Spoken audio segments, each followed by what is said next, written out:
தமிழ்நாட்டை ஆளுவான் என்பதே. அன்பானவர்களே, இந்த புத்தகமானது 292 பக்கத்தில் வெளிவருகிறது. இந்த புத்தகத்தின் விலை 150 ரூபாய்.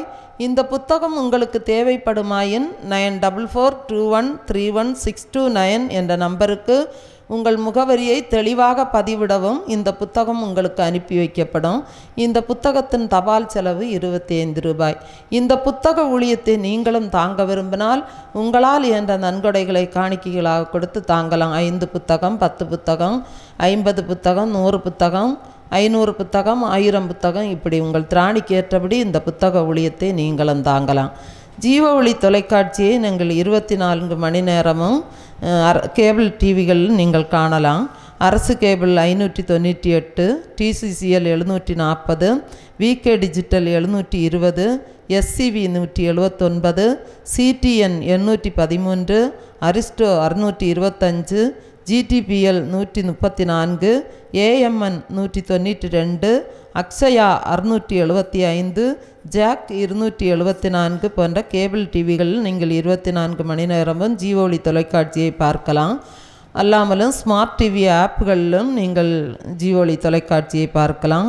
Android TV, Google TV, Airtel Xtreme, Tata placing, Amazon fire TV, rohu, Jio setup box, apple TV, LG smart TV, Samsung smart TV, Huygens, இப்படிப்பட்ட ஆப்புகளிலும் நீங்கள் இந்த ஜீவ ஒளி தொலைக்காட்சியை காணலாம்.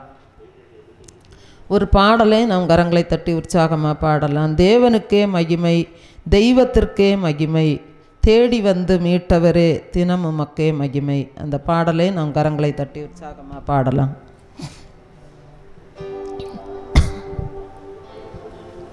தேவனுக்கே மகிமை, தெய்வத்திற்கே மகிமை, தேவனுக்கே மகிமை, தெய்வத்திற்கே மகிமை, தேடி வந்து மீட்டவரே தினமும் மக்கே மகிமை, தேடி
குறை நீக்கும் வல்லவரே கோடி ஸ்தோத்திரமே. குறை நீக்கும் வல்லவரே கோடி ஸ்தோத்திரமே. கரை போக்கும் கர்த்தாவே கல்வாரி நாயகனே. பாவக்கரை போக்கும் கர்த்தாவே கல்வாரி நாயகனே.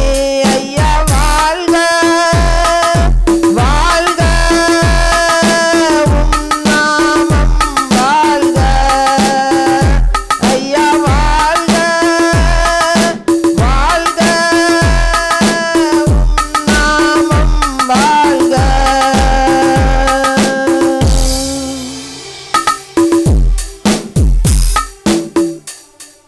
அல்லேலூயா அல்லேலூயா அல்லேலூயா. நாகும் 1ஆம் அதிகாரம் 7வது வசனத்தை நம்ம வாசிக்கலாம். நாகும் 7ஆம் அதிகாரம் 1வது அதிகாரம் 7வது வசனம். கர்த்தர் நல்லவர், இக்கட்டு நாளில் அரணான கோட்டை, தம்மை நம்புகிறவர்களே அறிந்திருக்கிறார். அன்பானவர்களே, ஒரு நாள் ஒரு நிலக்கரி சுரங்கத்தில் வேலை செய்கிற தன்னுடைய தகப்பனை பார்ப்பதற்காக ஒரு சிறுவன் அங்கு சென்றிருந்தான். அப்பொழுது அந்த சுரங்கத்திலிருந்து வேலையாட்கள் வேலை முடிந்து வெளியேறி சென்று கொண்டே இருந்தார்கள். சுரங்கத்தில் வேலை செய்த தொழிலாளிகள் எல்லாரும் ஹெல்மெட் அணிந்திருந்தார்கள். அவர்கள் நிலக்கரி சுரங்கத்தில் வேலை செய்வதால் அவர்கள் ஆடை முழுவதும் உடம்பு முழுவதுமே கரி பிடித்து பயங்கரமாக கருப்பாக தோற்றமளித்தார்கள். அப்பொழுது நீண்ட நேரமாக ஒரு சிறுவன் தன்னுடைய தந்தையை பார்த்து கொண்டிருப்பதை, யாரையோ பார்த்து கொண்டிருக்கிறார் என்று நினைத்து அந்த மேலாளர் அந்த சிறுவனை பார்த்து கேட்டார், நீ ஏன் எதற்காக நின்று கொண்டிருக்கிறாய் என்று கேட்டார். அப்பொழுது அந்த சிறுவன் சொன்னான், நான் என்னுடைய தந்தையை பார்ப்பதற்காக நின்று கொண்டிருக்கிறேன் என்று சொன்னார். அப்பொழுது அந்த மேலாளர், இந்த சுரங்கத்தில் வேலை செய்பவர்கள் எல்லாரும் வேலை செய்து முடிந்து வரும்போது அவர்கள் உடம்பெல்லாம் முழுவதும் கரியாக தென்படும், மாறாக அவர்கள் ஹெல்மெட்டும் அணிந்திருப்பார்கள். இந்த சூழ்நிலையில் உன்னுடைய தகப்பனை நீ எப்படி அடையாளம் காண்பாய் என்று கேட்டார். அந்த சிறுவனோ சற்றுமே அவன் யோசிக்காமல், அங்கிள், நான் ஒருவேளை என்னுடைய தகப்பனை அடையாளம் காணாமல் போய்விடலாம், ஆனால் என் தந்தை நிச்சயமாக என்னை அடையாளம் கண்டுபிடித்து விடுவார் என்று சொல்லி அந்த சிறுவன் சொன்னான். அன்பானவர்களே, நம்முடைய பரம தகப்பனும் அப்படிதான். இந்த உலகத்தில் கோடி கோடி ஜனங்கள் வாழ்ந்து இருந்தாலும் தம்மை நம்புகிற பிள்ளைகளை தேவன் சுலபமாக அடையாளம் கண்டுபிடித்து விடுவார். ஏனென்றால் தாயின் கருவில் இருக்கும்போதே அவர் நம்மை அறிந்திருக்கிறார். தேவன் மேல் பாருங்க, நம்பிக்கை வைத்திருந்த அந்த யோபுவை தேவன் அறிந்திருந்தார். யோபுடைய கண்ணீரின் மத்தியிலும், மிகுந்த உபத்திரவத்தின் மத்தியிலும், மிகுந்த பாடுகள் மத்தியிலும், எல்லாவற்றையும் அந்த யோபு இழந்த சூழ்நிலையிலும் தன்மேல் தான் யோபு நம்பிக்கை வைத்திருந்தார் என்பதை தேவன் அறிந்திருந்தார். அப்படிப்பட்ட அந்த யோபுவை தேவன் மீண்டும் தேடி வந்தார். இருந்ததை பார்க்கலும் அந்த யோபுவுக்கு இரட்டிப்பாய் கொடுத்து ஆண்டவர் ஆசீர்வதித்தார். அன்பானவர்களே, இன்றைக்கு நாம் எப்படிப்பட்டதான கஷ்டமான சூழ்நிலையில் இருந்தாலும் நாம் தேவனை உண்மையாகவே நம்பி இருக்கும்போது நிச்சயமாக அவர் நம்மையும் தேடி வருவார். பாருங்க, அப்போஸ்தலனாகிய பவுல் கப்பல் சேதத்தில் இருந்தபோது இனி தப்பி பிழைப்பதற்கு வழியே இல்லை என்று அறிந்த அந்த சூழ்நிலையிலும் அந்த அப்போஸ்தலனாகிய பவுல் அவர் கர்த்தரை மாத்திரமே அவர் நம்பினார். ஆகவே அந்த அப்போஸ்தலனாகிய பவுலையும் அவரோடு கூட பயணம் செய்த அனைவரையும் ஆண்டவர் பாதுகாத்தார் என்று சொல்லி நாம் வேதத்தில் வாசிக்கிறோம். அன்பானவர்களே, நாமும் தேவனை உண்மையாகவே நம்பும்போது அவர் நம்மையும் உயர்த்துவார். நம்மை ஆண்டவர் ஒரு குறிப்பிட்ட காலத்தில் சந்திக்கிறார். ஆனால் கர்த்தர் தம்முடைய பிள்ளைகளை கற்பத்தில் இருக்கும்போதே அவர் பிரித்தெடுக்கிறார். அன்பானவர்களே, கலாத்தியர் 1வது அதிகாரம் 15வது வசனம் சொல்லுகிறது, அப்படி இருந்தும் நான் என் தாயின் வயிற்றில் இருந்தது முதல் என்னை பிரித்தெடுத்து தம்முடைய கிருபையினால் அழைத்த தேவன் என்று சொல்லப்படுகிறது. பாருங்க, தாயின் கருவில் உருவாகும் முன்னே நம்மை தெரிந்து கொண்டிருக்கிறார் என்று சொல்லி வேதம் சொல்லுகிறது. இது கிருபையினால், தேவன் கொடுத்த கிருபையினால் உண்டான ஈவு என்று சொல்லி அப்போஸ்தலனாகிய பவுல் சொல்லுகிறார். ஏசாயா 49வது அதிகாரம் 1 வசனம் சொல்லுகிறது, தீவுகளே எனக்கு செவி கொடுங்கள், தூரத்தில் இருக்கிற ஜனங்களே கவனியுங்கள், தாயின் கற்பத்தில் இருந்தது முதல் கர்த்தர் என்னை அழைத்து நான் என் தாயின் வயிற்றில் இருக்கையில் என் நாமத்தை பிரஸ்தாபப்படுத்தினார். இன்னும் பாருங்க, எரேமியா 1வது அதிகாரம் 5வது வசனத்தில் சொல்லப்படுகிறது, நான் உன்னை தாயின் வயிற்றில் உருவாக்கும் முன்னே உன்னை அறிந்தேன், நீ கற்பத்திலிருந்து வெளிப்படும் முன்னே நான் உன்னை பரிசுத்தம் பண்ணி உன்னை ஜாதிகளுக்கு தீர்க்கதரிசியாக கட்டளையிட்டேன் என்று சொன்னார். அன்பானவர்களே, தேவனால் தெரிந்து கொள்ளப்பட்ட பிள்ளைகளை தேவன் கற்பத்தில் இருக்கும்போதே அவர் பிரித்தெடுத்து அவர் பரிசுத்தம் பண்ணுகிறார்.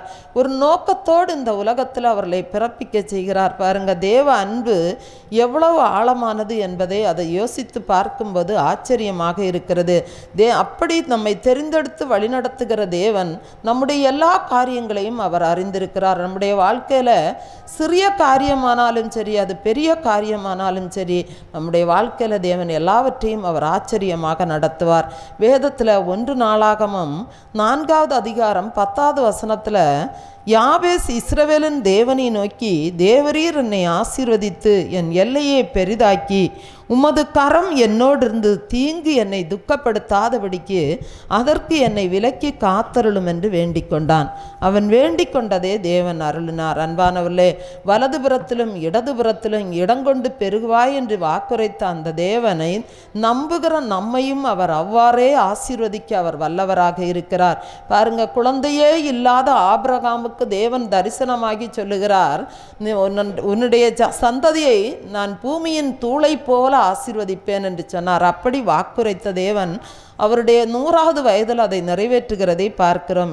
எபிரேயர் 6வது அதிகாரம் 14வது வசனம் சொல்லுகிறது, நிச்சயமாகவே நான் உன்னை ஆசீர்வதிக்கவே ஆசீர்வதித்து பெருகவே பெருக பண்ணுவேன் என்று சொல்லி கர்த்தர் நம்மையும் தைரியப்படுத்துகிறார். அன்பானவர்களே, இதுவரை நம்முடைய வாழ்க்கையில் எந்த ஆசீர்வாதமும் இல்லாதபடிக்கு நாம் சோர்ந்து போனவர்களாக நாம் காணப்படலாம்.